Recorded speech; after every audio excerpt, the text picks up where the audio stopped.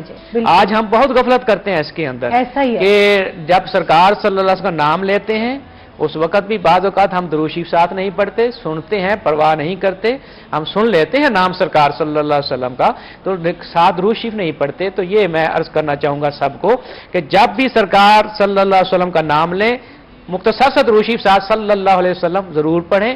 کہیں لکھا ہوا پڑھیں پھر بھی پڑھیں, آپ کسی سے سنیں پھر بھی پڑھیں, اگر کوئی لکھ رہے ہیں تو ساتھ لکھیں. بہت سارے محدثین کی بخشش اس بات پر ہوئی کہ وہ حدیث شریف جب لکھنے بیٹھتے تھے سرکار صلی اللہ علیہ وسلم کے نام کے ساتھ درود شریف لکھتے تھے. اور ڈاکٹر صاحب آپ تو کہہ رہے ہیں نا صلی اللہ علیہ وسلم, ہمارے عرفاء نے اور صوفیاء نے اس کو بھی بہت زیادہ معمول میں رکھا ہے, مگر وہ جو مولا کائنات شیر خدا کرم اللہ وجہ الکریم کو حکم دیا تھا نا کہ علی مجھ پر کٹا ہوا درود نہ بھیجو, میری آل کا جس کے اندر ذکر نہ ہو, اس درود کو آپ صلی اللہ علیہ وسلم نے مرغوب نہیں فرمایا. تو پھر میں کہتی ہوں کتنا وقت لگتا ہے اگر آپ کہیں صلی اللہ علیہ وآلہ وسلم اور آپ کو آل کی طرف سے اگر جو ہے فیض مل جائے. اور بہت سے میں ایسے آج بھی لوگوں کو جانتی ہوں جو سیدہ کائنات خاتون جنت جگر گوشہ رسول صلی اللہ علیہ وسلم کی بارگاہ میں اپنی عرضی پیش کرتے ہیں اور کہتے ہیں ہماری سفارش کر دیجئے, اور پھر ان کی سفارش حضور رد نہیں کرتے. اور حضور علیہ الصلوۃ والسلام کے لیے تو جو اعلیٰ حضرت نے کہا تھا کہ خدا کی رضا چاہتے ہیں دو عالم, خدا چاہتا ہے رضائے محمد. جی ڈاکٹر صاحب آپ کی طرف آؤں گی. فرماتے ہیں کہ مضمون اچھوتے ہیں مفہوم انوکھے ہیں, دیوانوں میں بیدم کا دیوان نرالا ہے. اور نرالا کیوں نہ ہو, مضامین دیکھیے, لکھ دے میری قسمت میں مدینہ لکھ دے, ہے تیری ملک قلم دان مدینے والے, اور گنبد خضرا کی چھاؤں میں بلا لو آقا, تیرا غافل ہے پریشان مدینے والے. جی سبحان اللہ.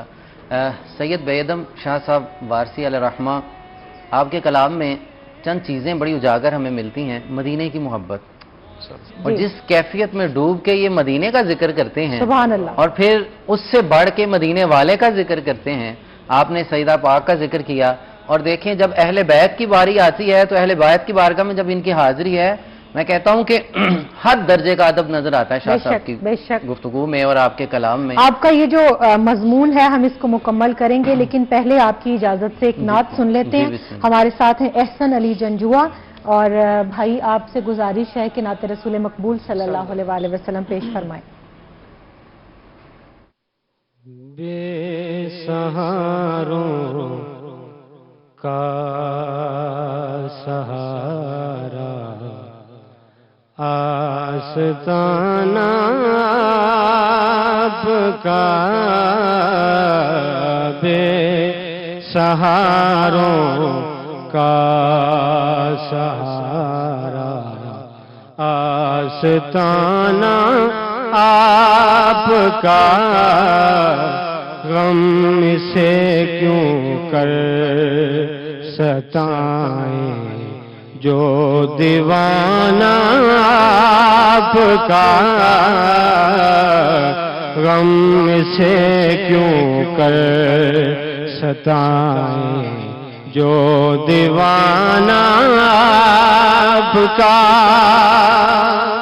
اور دو جہاں کی مال و دولت دے کے رب نے یہ کہا, اور دو جہاں کی مال و دولت دے کے رب نے یہ کہا, آپ ہی تقسیم کر دیں ہر خزانہ آپ کا, آپ ہی تقسیم کر دیں ہر خزانہ آپ کا. اور 9 دفعہ واپس بلایا اس لیے سرکار کو, 9 دفعہ واپس بلایا اس لیے سرکار کو دیکھنا تھا بس خدا نے آنا جانا آپ کا دیکھنا تھا بس خدا نے آنا جانا آپ کا میری کیا اوقات شاید ہے کرم سرکار کا میری کیا اوقات شاید ہے کرم سرکار کا لکھ رہا ہوں پڑھ رہا ہوں میں ترانہ آپ کا لکھ رہا ہوں پڑھ رہا ہوں میں ترانہ آپ کا بے سہاروں کا سہارا آستانہ آپ کا جی غم اسے کیوں کر ستائیں جو دیوانہ آپ کا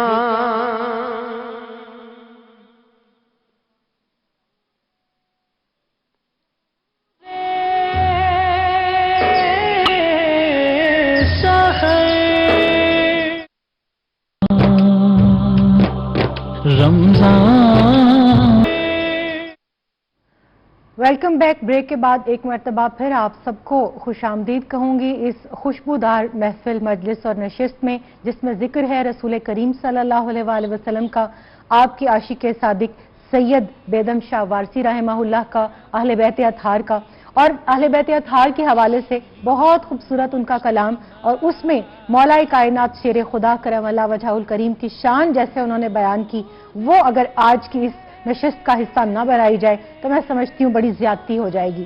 فرماتے ہیں کعبہ دل قبلہ جہاں تاکہ ابروئے علی ہو بہو قرآن ناطق مصحف روئے علی، اور خاک کے ذروں میں عطرے بو ترابی کی مہک، باغ کے ہر پھول سے آتی ہے خوشبوئے علی.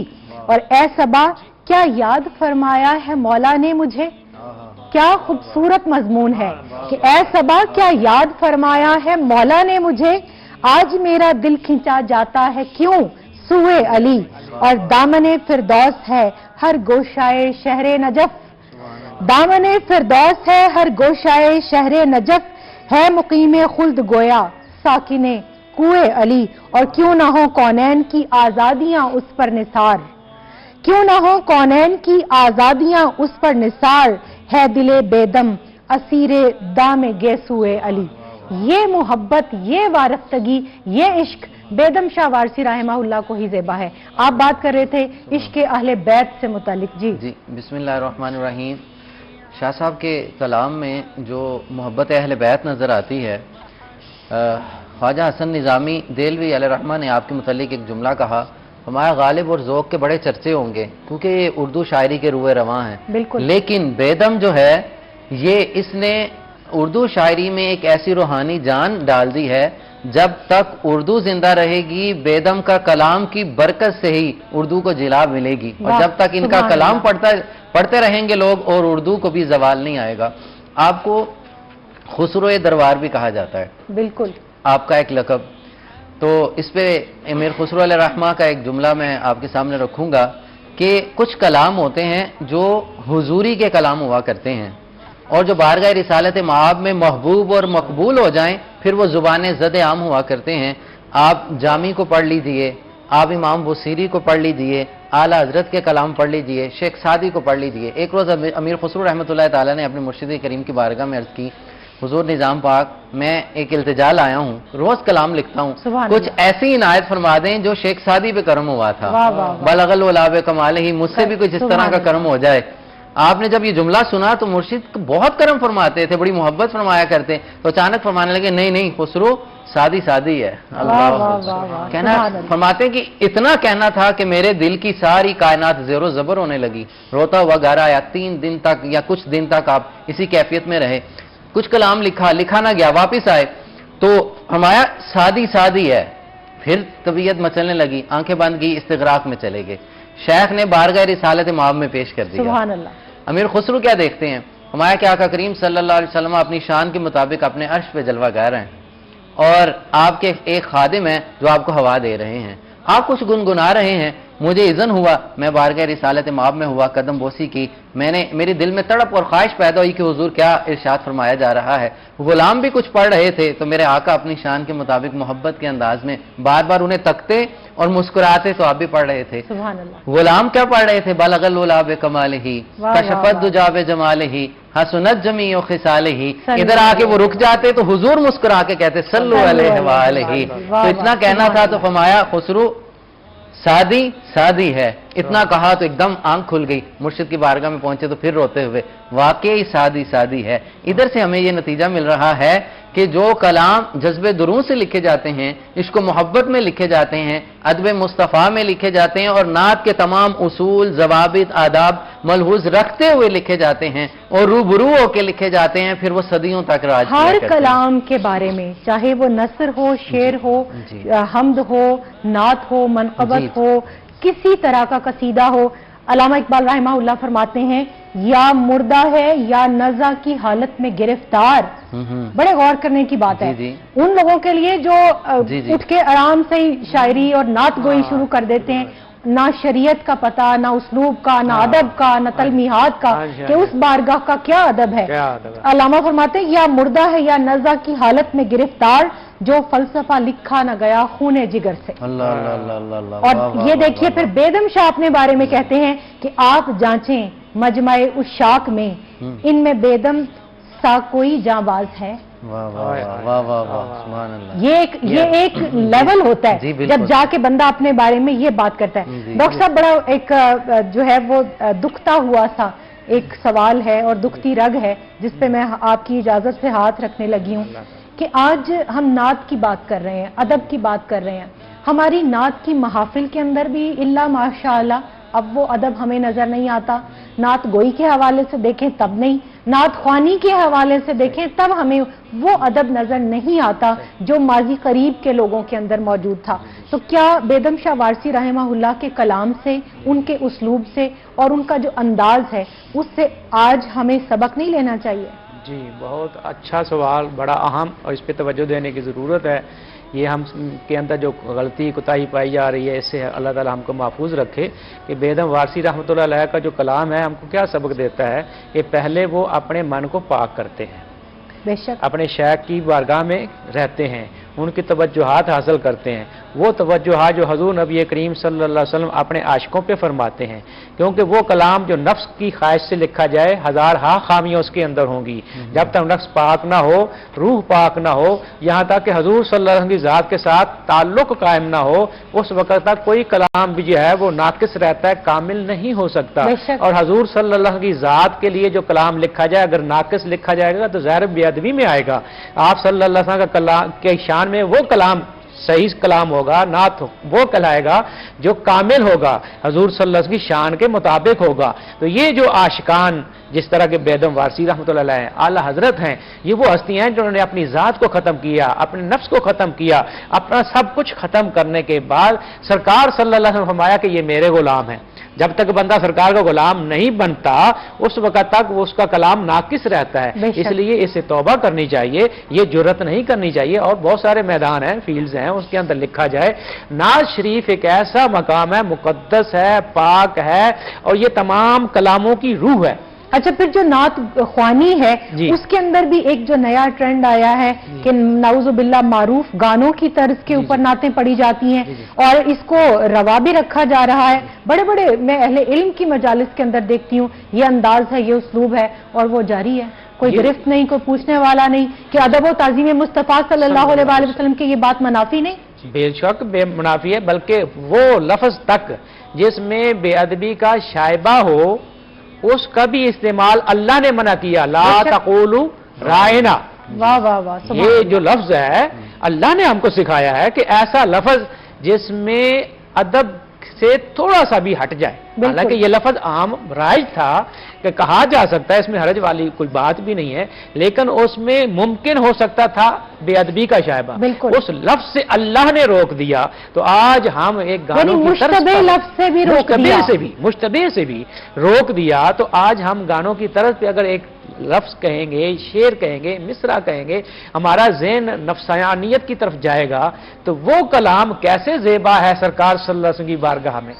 قطعاً نہیں، حرام کے درجے کے اندر آتا ہے، وہ حرام ہے مطلق، تو ہم حرام کر رہے ہیں، سن رہے ہیں، کہہ رہے ہیں، کوئی پوچھنے والا نہیں. اس سے اجتناب کرنا چاہیے. جو بزرگ صلحاء نے کلام لکھا، جس انداز سے پڑھا، اسی طرح پڑھنا یہاں چاہیے. یہ بات کہتی ہوں کہ ہم بڑے درد دل کے ساتھ یہ بات کرتے ہیں، اور علامہ فرماتے ہیں چمن میں تلخ نوائی میری گوارا کر کہ زہر بھی کبھی کرتا ہے کار تیریا کی. ہم نہیں چاہتے کہ نعوذ باللہ ہم بے ادبی کا شکار ہوں اور پھر وبال پوری امت پہ آئے. یہاں رکنا ہے ہمیں ایک بریک کے لیے، ہمارے ساتھ رہیے گا.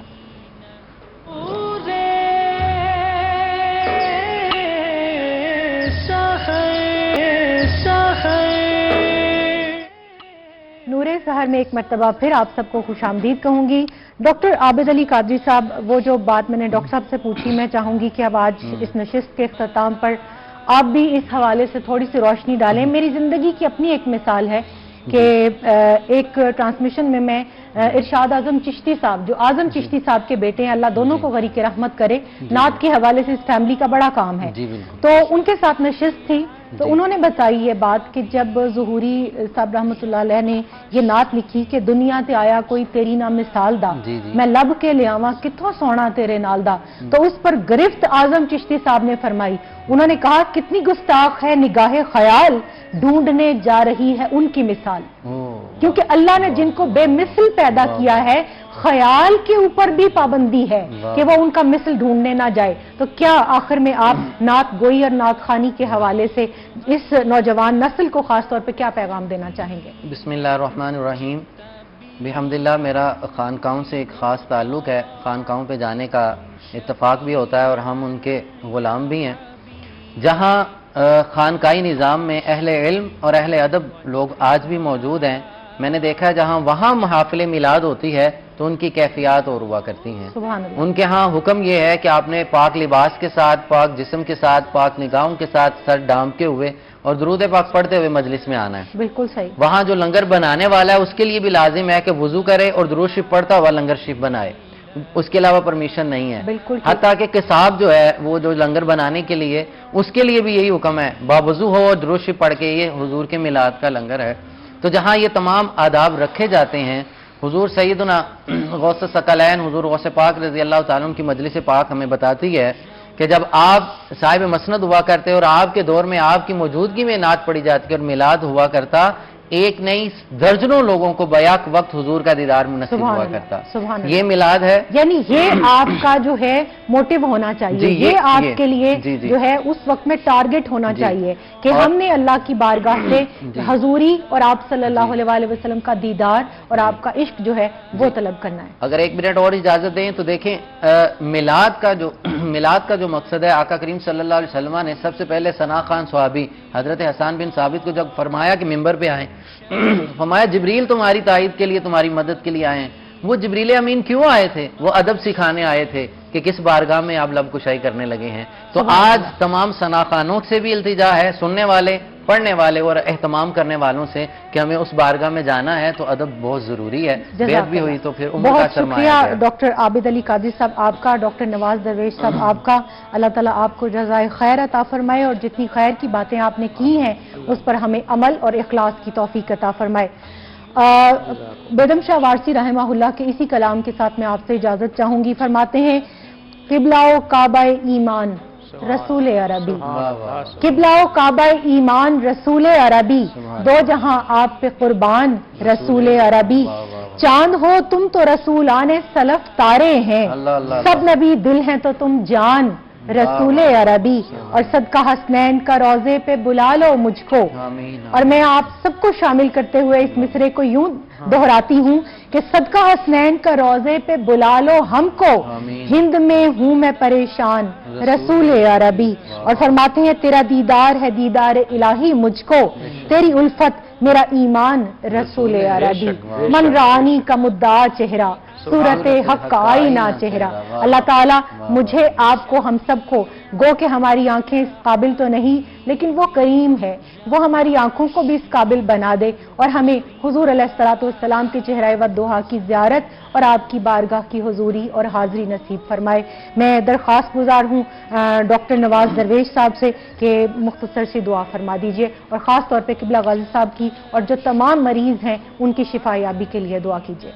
بسم اللہ الرحمن الرحیم. اللہم صلی علی سیدنا محمد وعلی آل سیدنا مولانا محمد وبارک وسلم. یا رب العالمین، پیارے حبیب صلی اللہ علیہ وآلہ وسلم کی ہم سب کو محبت عطا فرما. آمین. امت مسلمہ پر آپ کی رحمت کی بارش نشاور فرما. آمین. نبی کریم صلی اللہ علیہ وآلہ وسلم کے وسیلہ پاک سے ہمارے محترم غازی صاحب کو شفائے کاملہ عاجلہ عطا فرما. آمین. کل جتنے مسلمان بیمار ہیں روحانی طور پر، ظاہری طور پر، سب کو شفا عطا فرما. امت مسلمہ کو ہر طرح کی پریشانیوں، مصیبتوں، آفتوں، بلاؤں، خاص طور پر کورونا سے محفوظ فرما. آمین. ہماری دنیا بھی بہتر فرما، آخرت بھی بہتر فرما. آمین. صلی اللہ تعالی سیدنا محمد وعلی آلہ وصحبہ اجمعین برحمتہ. جزاکم اللہ خیر. اللہ تعالیٰ ہماری غیر مشروط محبت اور لامحدود وفاداری صرف اور صرف حضور خاتم النبیین حضرت محمد مصطفیٰ صلی اللہ علیہ وآلہ وسلم سے کر دے. نعرہ ضرور لگائیے. پاکستان کا مطلب کیا؟ لا الہ الا اللہ محمد رسول اللہ صلی اللہ علیہ وآلہ وسلم. جی عائشہ اکبر، بسم اللہ. مولاي صلي وسلم دائما ابدا مولاي صلي وسلم دائما ابدا على حبيبك خير الخلق كلهم محمد سيد الكونين وثقلين محمد سيد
صبر ہر حال میں حاصل ہے پریشانی میں،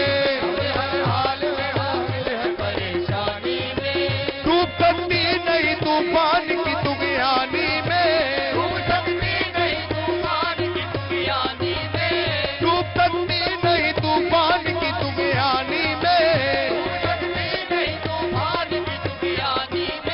جس کی کشتی ہو محمد کی نگہبانی میں، جس کی کشتی ہو محمد کی نگہبانی میں، جس کی کشتی ہو محمد کی نگہبانی میں، حوصلہ ہارنا انسان پریشانی میں، ہر بنا کام بگڑ جاتا ہے نادانی میں، صبر ہر حال میں حاصل ہے پریشانی میں، ڈوب سکتی نہیں طوفان کی طغیانی میں، ڈوب سکتی نہیں طوفان کی طغیانی میں، ڈوب سکتی نہیں طوفان کی طغیانی میں، ڈوب سکتی نہیں طوفان کی طغیانی میں، جس کی کشتی ہو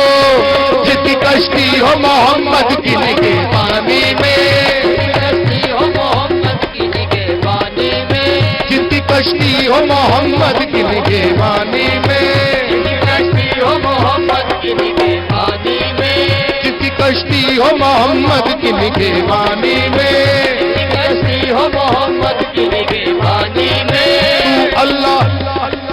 تو اللہ میں بندہ، تو نور سراپا میں خواب سراپا، تو معبود میں عبد محبوب ایک، تیرا پیارا بھی وہی کون محمد،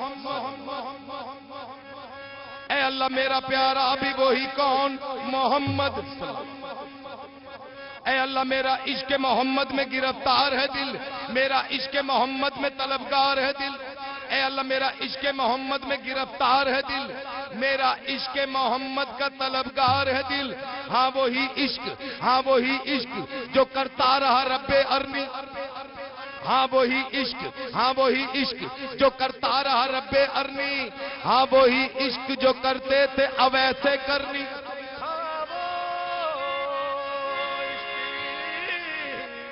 جو کرتے تھے اویسے کرنی، ہاں وہی عشق جو کرتے تھے اویسے کرنی، اے اللہ وہ تیرا پیغام لے کر سوئے طائف جائے،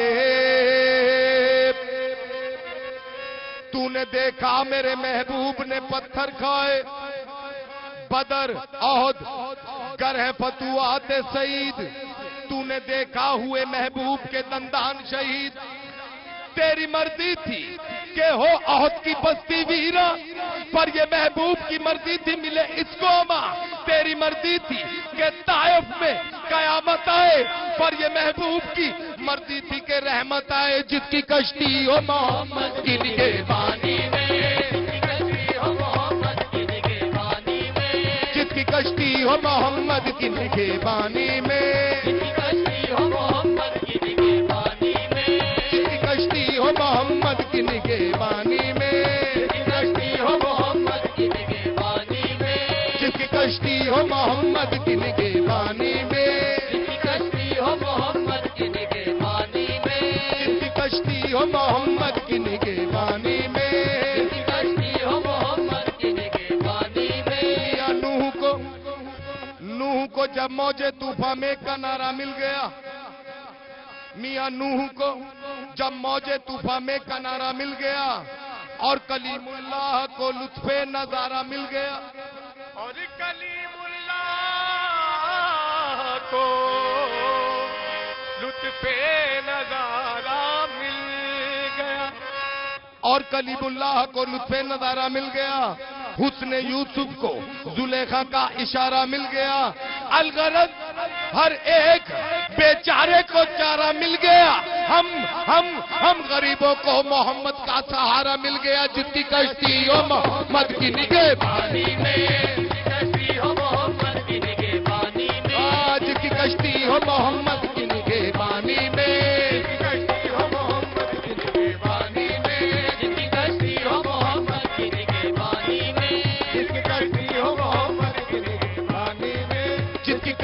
ہو محمد کی نگہبانی میں، جس کی کشتی ہو محمد کی نگہبانی میں، خالق حق کے سماوات کا احسان ہے یہ، خالق حق کے سماوات کا احسان ہے یہ، خالق حق کے سماوات کا احسان ہے یہ، خالق حق کے سماوات کا احسان ہے یہ، دیکھو دنیا میں مسلمانوں کی پہچان ہے یہ، دیکھو دنیا میں مسلمانوں کی پہچان ہے یہ، دیکھو دنیا میں مسلمانوں کی پہچان ہے یہ، دیکھو دنیا میں مسلمانوں کی پہچان ہے یہ، نور ہوتا ہے مسلمانوں کی پیشانی میں، نور ہوتا ہے مسلمانوں کی پیشانی میں، ہاں نور ہوتا ہے مسلمانوں کی پیشانی میں، نور ہوتا ہے مسلمانوں کی پیشانی میں، دیکھو دنیا میں مسلمانوں کی پہچان ہے یہ، دیکھو دنیا میں مسلمانوں کی پہچان ہے یہ، دیکھو دنیا میں مسلمانوں کی پہچان ہے یہ،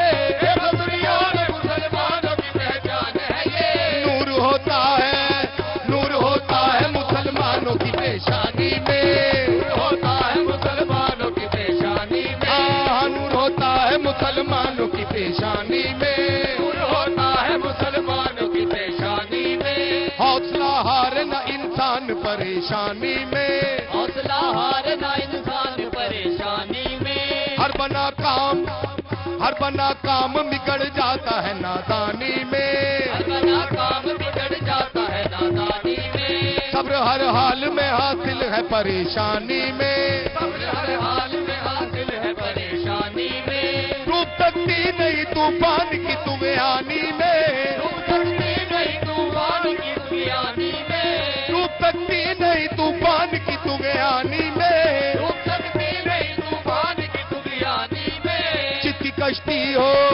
جس کی نگہبانی میں، جس کی کشتی ہو محمد کی نگہبانی میں، جس کی کشتی ہو محمد کی نگہبانی میں، جس کی کشتی ہو محمد کی نگہبانی میں، جس کی کشتی ہو محمد کی نگہبانی میں۔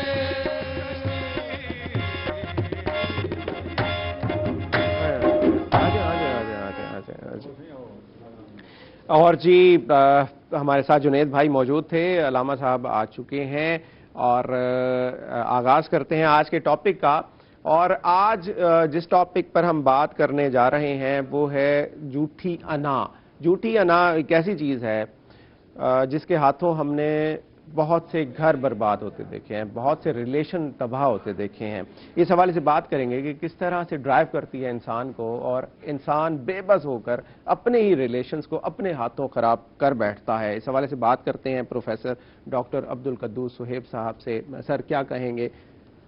بسم اللہ الرحمن الرحیم، الحمدللہ رب العالمین والصلاة والسلام علی رسول نبی الکریم۔ آپ نے ایک بہت اہم انسانی مسئلے کی طرف آج متوجہ کیا ہے کہ یہ انسانی فطرت کے اندر ایک انانیت جو ہے جسے انا پرستی کہتے ہیں، یہ غرور، جو تکبر اور فخر جو ہے یہ اسی کی عکاسی کرتا ہے۔ صحیح۔ اور یہ غرور، یہ تکبر، یہ فخر، یہ اللہ کو تو ناپسند ہے، اور یہ جو کبریائی یہ صرف اللہ کی ہے، بے شک انسان کو یہ زیب بھی نہیں دیتی، کیونکہ یہی آدم اور ابلیس کے درمیان جو فرق تھا وہ یہی تھا۔ صحیح۔ کہ اللہ سبحانہ و تعالیٰ نے ابلیس کو جب کہا کہ تم آدم کو سجدہ کرو تو اس نے کہا نہیں، میری انا، اس نے کہا میں سپیریئر ہوں، میں آگ سے بنا ہوں اور یہ مٹی سے بنا انا ہے۔ تھی نا اس کی انا پرستی تھی۔ اس نے کہا یہ میں مطلب آگ سے بنا ہوں، ازل سے شروع ہو رہا ہے۔ ہاں میں میری انا یہ ہے کہ میں آگ سے بنا ہوں، میں اس خاک اور مٹی کو سجدہ کروں، میں نہیں کرتا۔ اللہ نے کہا میرا حکم ہے، اس نے کہا میں یہ حکم نہیں میں مانتا۔ صحیح صحیح۔ تو اس نے ابلیس نے انا شروع کی، تو یہ انا جو ہے یہ ابلیس کی دی ہوئی چیز ہے، وہاں سے شروع ہو رہی ہے، انسان کی فطرت میں وہاں سے آئی ہے۔ اس نے انانیت وہ ڈالتا ہے۔ صحیح صحیح۔ یہ جتنے بھی جو کردار ابلیسی کردار ہوں گے دنیا کے اندر انسانوں کی شکل و صورت میں، اس میں یہی ہوگا انا، تکبر، غرور اور دوسروں کو اپنے سے کم تر سمجھنا اور اپنے آپ کو کوئی بالا تر چیز سمجھنا۔ اور اس کا نقصان دیکھیں کتنا بڑا، حمان، شداد، یہ سب یہ جتنی تاریخ کے اندر یہ نام آتے ہیں یہ یہی انا پرست ہے نا۔ یہ غرور اور جو تکبر، گھمنڈ ان کے سروں میں سوار تھا۔ اللہ کو چیز نہیں پسند۔ اللہ فرماتے ہیں میرا بندہ جو ہے نا، وہ جو ہے نا سورت اللہ سبحانہ وتعالیٰ نے قرآن مجید کے اندر وہ عباد الرحمن کی صفات بیان کی ہیں، سورت الفرقان کے اندر۔ وعباد الرحمن الذین یمشون علی الارض ہونا واذا خاطبهم الجاہلون قالوا سلاما، کہ رحمان کے بندے وہ ہیں جو زمین پہ آہستہ چال چلتے ہیں.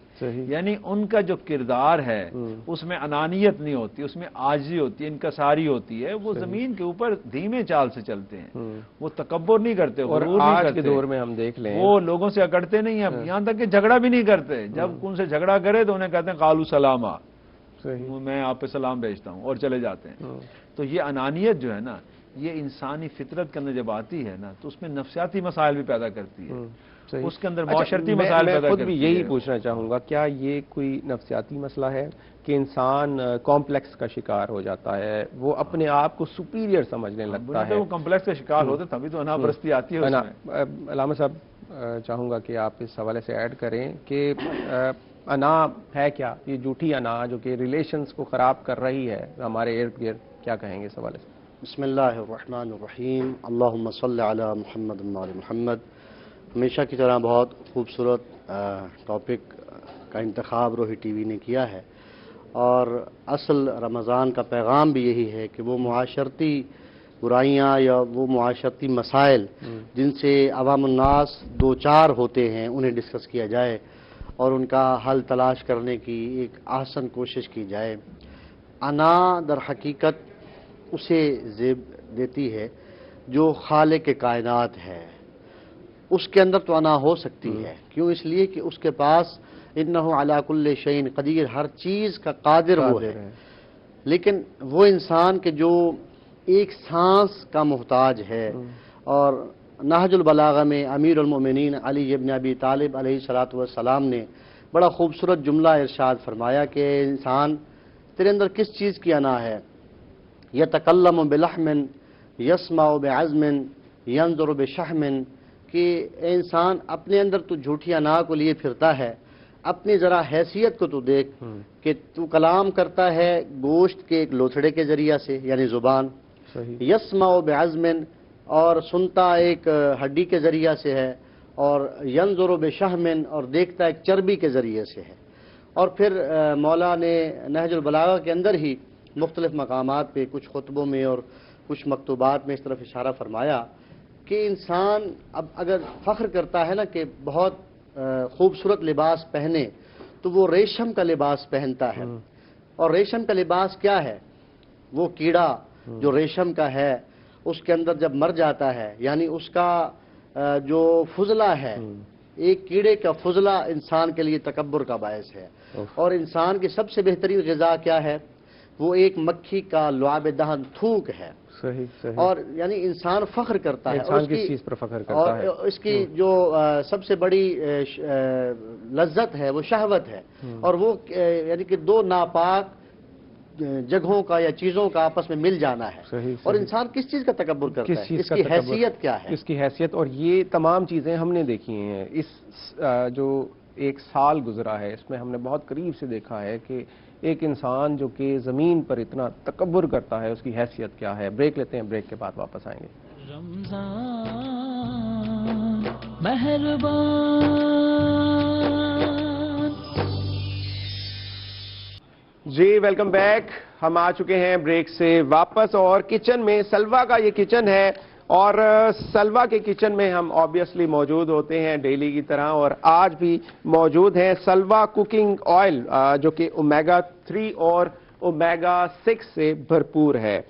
اور جو اس کی ایک اور خاص بات جو سلوا کوکنگ آئل ہے اس کی ایک اور خاص بات یہ ہے کہ اس میں 0% ٹرانس فیٹ ہوتا ہے جو کہ جمتا نہیں ہے. وائٹامن اے اور ڈی اس میں موجود ہوتا ہے سلوا کوکنگ آئل میں. اور آج سلوا کوکنگ آئل میں ہم کیا بنانے جا رہے ہیں اس حوالے سے میں پہلے پوچھوں گا، اور اس کے بعد ہم آئیں گے ہمارے جو ساتھ باقی موجود ہیں جوسز موجود ہیں ان کی بھی بات کریں گے. تنویر بھائی تھوڑا بتائیں گے اس حوالے سے کیا بنانے جا رہے ہیں آج؟ جی آج ہم بنا رہے ہیں چکن ادابو، اور اس کے لیے ہمارے پاس جو میرینیشن ہے اس میں انڈے ہیں، لیمن ہے، گرین چلی ہے، کرش چلی ہے، بلیک پیپر ہمیں کرش چاہیے تھا لیکن اویلیبل نہیں ہو سکا اس لیے ہم نے اس میں سے تھوڑا سا نکالا ہے، اور وائٹ پیپر ہے، اور اس میں ہمیشہ کرش جو ہے کہ وہ ڈالا جاتا ہے. اس کے ساتھ ہم ادرک لہسن کا مچل کا جو پیسٹ ہے وہ اس کے اندر ایڈ کریں گے. یہ مچل کمپنی کا جو ہے کہ بڑا بہترین اور بڑی اس کی اعلیٰ ترین خوشبو ہے جو اس کے اندر ہم ایڈ کریں گے. تو میرینیشن ہم کرتے ہیں.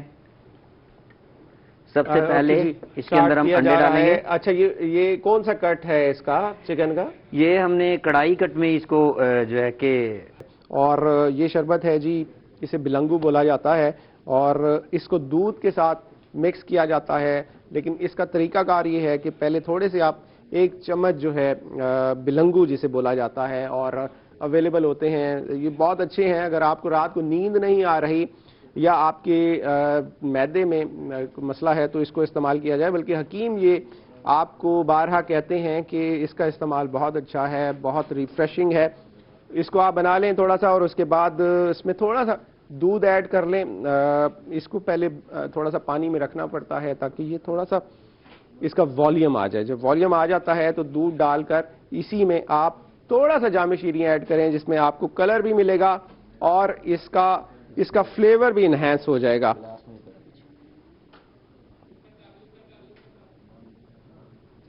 زیادہ نہیں جتنا آپ نے میٹھا پسند کرنا ہے، کیونکہ جامع شیریں، کرشی کا جامع شیریں میں تمام جو قدرتی ارکیات ہیں ان کا استعمال کیا جاتا ہے اور پانی کا ایک قطرہ بھی نہیں ہوتا.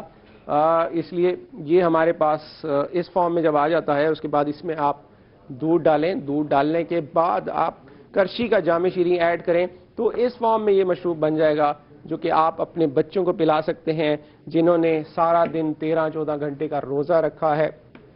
اس کے بعد ان کی انرجی ظاہر ہے ان کو ریفریش کرنا ہے. ظاہر سی بات ہے سارا دن گرمی ہے، اور آج وہ ایسا روزہ تھا جو کہ لگ رہا تھا کہ واقعی ہی یہ روزے گرمیوں کے ہیں. اس سے پہلے موسم بہت اچھا رہا، بہت چیزیں اچھی رہیں. اس حوالے سے جی چلتے ہیں آگے اور ٹاپک پر بات کریں گے. کچن سیگمنٹ میں آئیں گے واپس، کیونکہ یہاں پر میرینیشن ہو چکی ہے. چکن تیار ہونے جا رہا ہے اور اس کی ریسپی مجھے تو بہت اچھی لگ رہی ہے. لیکن ہم نے بات کرنی ہے ٹاپک پر. علامہ صاحب وہیں سے شروع کروں گا. انا کے حوالے سے ہم بات کر رہے تھے.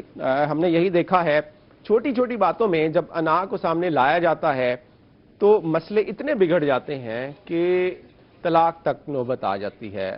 ریلیشن ہم نے اس طرح سے ٹوٹتے دیکھے ہیں کہ ایک خاتون کو اگر وہ گھر سے چلی گئی ہے ناراض ہو کے تو نہ وہ میاں آیا ہے اسے لینے کے لیے، اور جو خاتون ہے وہ بھی انا کا مسئلہ بنا کر بیٹھ گئی ہے، اور at the end of day ہم نے یہی دیکھا کہ وہ معاملہ ہی ختم ہو گیا. کیا کہیں گے اس حوالے سے؟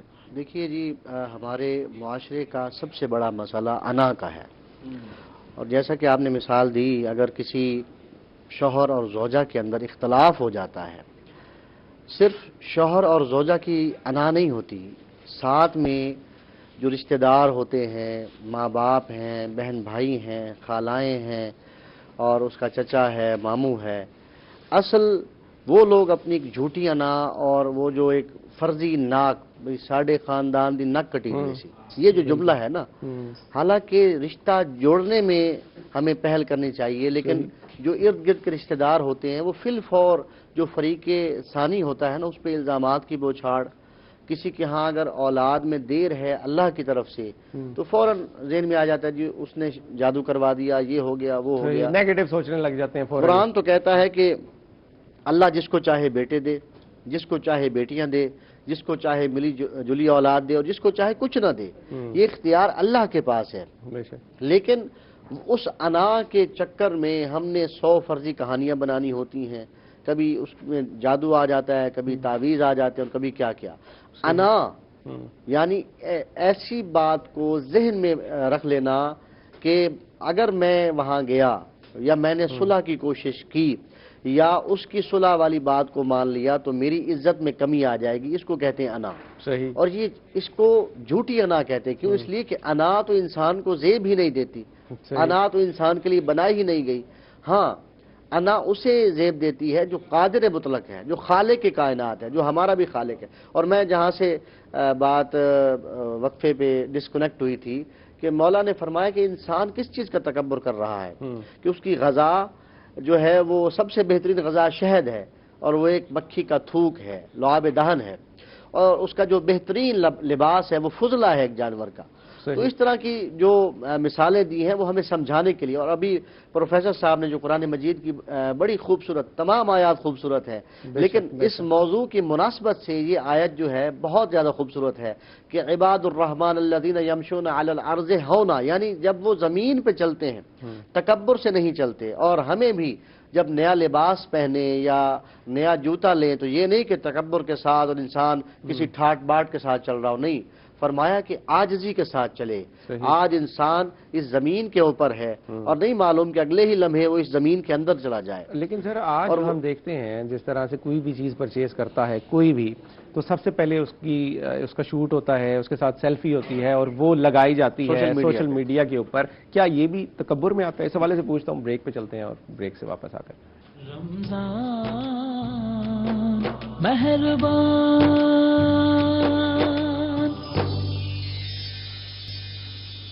Welcome back. بریک سے واپس آ چکے ہیں اور ٹاپک ہے ہمارا ہماری ڈیلی لائف سے ریلیٹ کرتا ہے. اور سوشل میڈیا پر ہم دیکھتے ہیں ہم کچھ بھی پرچیز کریں بلکہ ہمارے اس میں جو بیہیویئرز ہیں وہ بھی نظر آ رہے ہوتے ہیں. کسی نے کچھ لیا، خریدا، اور اس کا طریقہ کار کیا ہوتا ہے لگانے کا، اس سے کتنے لوگ متاثر ہو رہے ہوتے ہیں، دیکھ رہے ہوتے ہیں. دکھاوا بھی ہے. کیا اس میں انا کا بھی تاثر ہے؟ کیا کہتے ہیں آپ؟ یا یہ بڑھ کر انا بن جاتی ہے؟ انا پرستی تو نہیں ہے. انا تو ایک رویہ ہے جو آپ نے کہا، جیسے میاں بیوی کی لڑائی ہوئی پھر دونوں انا پہ اڑ گئے کہ ہم نے نہیں بنانا اور پورا خاندان تباہ ہو گیا، بچے رل گئے. بھئی اگر ان میں سے ایک جھک جائے، ایک آپس میں کہ ہاں ٹھیک ہے ہم مل کر یہ فیصلہ کرتے ہیں، مل کر رہیں گے، کوئی ایک بھی جھک جائے نا تو یہ جھوٹی انا کے اوپر خاندان تباہ ہو جاتے ہیں. یہ ہمارے معاشرے کا بڑا المیہ ہے. صحیح. اور اس کو دیہاتوں میں زیادہ ہے، شہروں میں بھی ہے اب، ٹھیک ہے. اس کو باقی جہاں تک کچھ چیز آپ اچھی پہنتے ہیں، لیتے ہیں، خریدتے ہیں، اس کو شو، یہ ہے شو آف، یہ ریاکاری میں آتا ہے. لیکن یہ اگر ایک حد سے زیادہ آپ ریاکاری کریں گے نا تو وہ غرور و تکبر تو آئے گا. فخر کے ساتھ آپ جھوٹی شیخی مار رہے ہیں، اتنا ہے نہیں جتنا آپ اس کو بیچ کر رہے ہیں. اور یہ میں نے انگلینڈ سے لیا، حالانکہ لیا حسینہ گئی سے ہوگا. یہ چیز میں نے جو ہے نا جی، یہ میرے چچا امریکہ میں رہتے انہوں نے بھیجتی ہے، کینٹ سے لے کر آیا ہوگا، ٹھیک ہے نا. یہ ہے جھوٹی شیخی مارنا، یعنی جھوٹی ریاکاری، شو آف کر رہے ہیں اور جھوٹ بول رہے ہیں اس میں. صحیح. اچھا، یہی رویہ بڑھ کر بنتا ہے تکبر اور غرور کا باعث. کی طرف بولتے ہیں جی کچھ ہے نہیں اور کچھ بن کے دکھا رہے ہیں. اور بھائی جو ہیں اللہ کہتا ہے اس سے بھی کم دکھاؤ.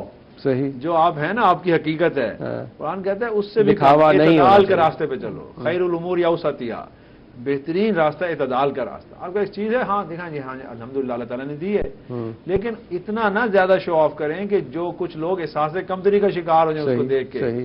آپ ارد گرد کے ہمسایوں کے سامنے اپنی نئی گاڑی لا کے کھڑی کر دیں، اس کو اندر پورچ میں کھڑا کریں اور اس کے ساتھ تصویریں لگائیں سوشل میڈیا کے اوپر، دیکھیں جی ہم نے گاڑی لی ہے. اور جب پھر اس پر چڑھیں گے تو ہارن بھی بجائیں گے، اس کے گھر کے سامنے سے ہارن بھی بجے گا اور فل ریس بھی دی جائے گی. تو اس طرح کا یہ دیکھیں یہ تاثر تو آ جاتا ہے نا تکبر میں. تو بڑے غلط ہے نا، رویہ غلط ہے نا. یہ انسانی فطرت جو اس طرح کی جب رویوں پر پروان چڑھتی ہے نا، وہ معاشرے کے اندر فساد کا باعث بنتی ہے، وہ معاشرے کے اندر انتشار کا باعث بنتی ہے، اس سے نفرتیں پیدا ہوتی ہیں.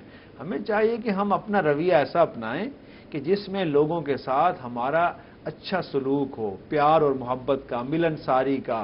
ہم لوگوں کے دکھ میں، درد میں شریک ہوں، ان کی خوشی میں شریک ہوں، لیکن اپنے مال کی، اپنی سواری کی، اپنے لباس کی، اپنی شان و شوکت اس طرح سے نہ بڑھا چڑھا کر ان کے سامنے رکھیں کہ وہ بیچارے احساس کمتری کا شکار ہو جائیں. صحیح. اور ایک تفریق معاشرے میں پیدا ہو جاتی ہے اس کی وجہ سے. معاشرے میں تفریق کیا، انتشار میں نے کہا پیدا ہوتا ہے. اس سے معاشرے کے اندر نفرتیں پیدا ہوتی ہیں اور یہ نفرت اور انتشار جو ہے یہ آخر فساد پہ جا کر ختم ہوتا ہے. تو اس لیے ہم اپنے معاشرے کو بہتر بنانے کے لیے اپنے رویوں کو ٹھیک کریں، اپنے رویوں کے اندر عاجزی، انکساری، اور بہت نہیں جھک سکتے تو اعتدال کے راستے پہ تو رہیں نا. دیکھیے رسول اللہ صلی اللہ علیہ وسلم کا جو فرمان ہے نا، خیر الامور اوسطیہا، کہ دنیا کے معاملات کے اندر بہترین راستہ درمیانہ راستہ ہے.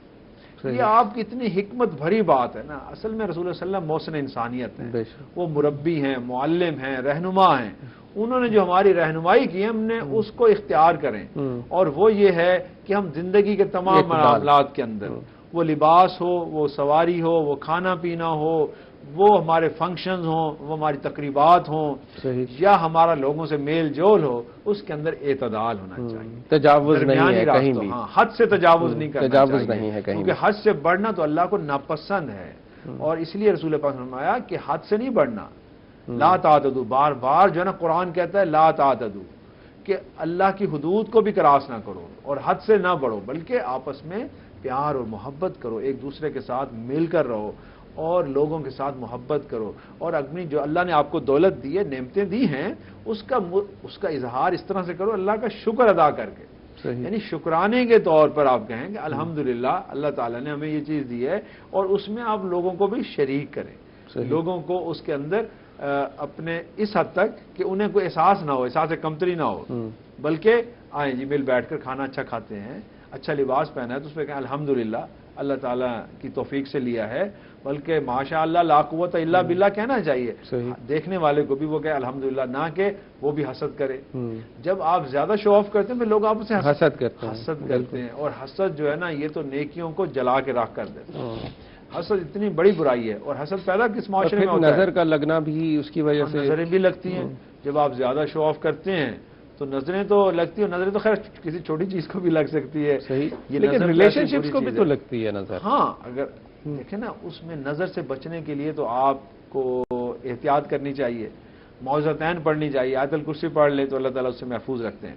تو بہرحال آپ معاشرے میں اس طرح سے رہیں کہ لوگوں کے لیے آپ تکلیف کا باعث نہ ہوں۔ یہ جو انانیت ہے نا یہ ہے کہ لوگوں کو تکلیف دینا، لوگوں کو اذیت دینا، اور ان پر اپنا حق جتلانا کہ ہم کوئی بڑی چیز ہے، ہم تکبر اور غرور اور میں کرتے رہنا، یہ جو میں کہنا ہے نا ہر وقت، یہی تعلقات کو خراب کرتی ہے، جو آپ نے شروع میں بات کی تھی، یہ ٹاپک میں رہی ہے کہ یہ جو تعلقات کو خراب کرنے والی، تعلقات کو کاٹنے والی چیز ہے، یہ انانیت ہے، اور یہ میں ہے، اس میں کو ختم کر کے لوگوں کے ساتھ مل جل کر بھائی چارے کے ساتھ، اخوت، پیار اور محبت کے ساتھ رہنا چاہیے، پیار اور محبت کے ساتھ معاشرے کو ہم پروان چڑھائیں تو ہمارا معاشرہ جو ہے یہ بہترین معاشرہ ہوگا اور دنیا ہماری جنت بن جائے گی۔ لیکن علامہ صاحب میں آپ پر آؤں گا اور یہی بات کرنا چاہوں گا، انا کی ہم نے بات کی، انا کے ساتھ بڑی تھن لائن ہے، خودداری جسے کہا جاتا ہے، اور لوگ نا اس میں کس طرح سے ڈفرینشیٹ کرنا ہے وہ پتہ نہیں لگتا۔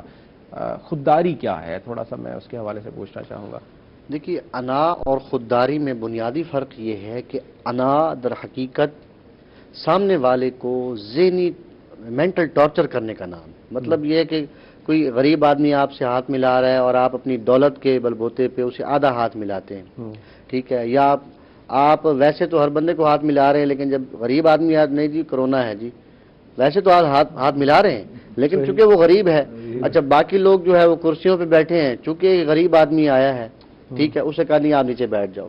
میں ایک جگہ ایک تقریب میں تھا تو کھانا کھا رہے تھے تو سامنے ایک اور صاحب بھی تھے، انہوں نے جو ایک پنجاب کا لباس ہے، دھوتی پہنی ہوئی تھی، سر پہ پگڑی بھی، تو میں نے کہا انہیں کھانا دیں، انہوں نے کہا جی ان برتنوں میں کھانا نہیں ملے گا، ان برتنوں میں چونکہ مہمان کھا رہے ہیں ان کے لیے الگ سے برتن منگوائے گئے، تو یہ تکبر ہے، یہ انا ہے، تو یہ اللہ کو ناپسند ہے۔ دیکھیں انسان ہیں ہم، تمام حضرت آدم علیہ السلام کی اولاد ہیں، ٹھیک ہے، ہمیں اس بنیاد پر کہ دولت زیادہ ہے، پیسہ زیادہ ہے یا عہدہ بڑا ہے، تکبر کرنا یا انا کرنا یہ غلط ہے۔ خودداری کیا ہے؟ خودداری یہ ہے کہ جہاں پر انسان کی عزت نفس مجروح ہو رہی ہو، وہاں انسان سیلف ریسپیکٹ، انسان اپنی سیلف ریسپیکٹ کا تحفظ کرے، بچا لے۔